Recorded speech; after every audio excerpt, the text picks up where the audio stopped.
May 14 pine മാതാവ്.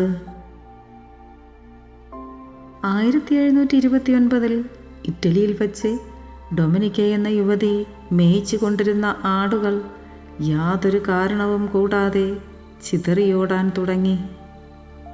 ദുഃഖിതയായ ഡൊമിനിക്ക മാതാവിൻ്റെ മാധ്യസ്ഥം യാചിച്ചപ്പോൾ വെള്ളശിരോവസ്ത്രധാരിയായി പരിശുദ്ധ അമ്മ പ്രത്യക്ഷപ്പെടുകയും മൊണ്ടാഗ്നഗയിലെ വിശുദ്ധ അന്നയുടെ നാമത്തിലുള്ള ദൈവാലയത്തിൽ എത്തണമെന്നാവശ്യപ്പെടുകയും ചെയ്തു.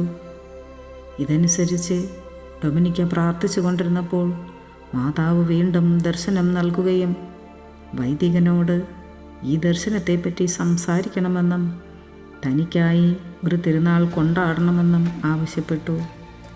പിന്നീട് 1750 അവിടെ ഒരു ആരാധനാലയം നിർമ്മിക്കപ്പെട്ടു. പരിശുദ്ധമേ ദൈവമാതാവേ, നമ്മുടെ എല്ലാ വൈദികരെയും, വൈദിക വിദ്യാർത്ഥികളെയും, വൈദികരാകാൻ ആഗ്രഹിക്കുന്നവരെയും അമ്മയുടെ മുൻപിൽ ഞങ്ങൾ സമർപ്പിച്ച് പ്രാർത്ഥിക്കുന്നു. Ave Maria.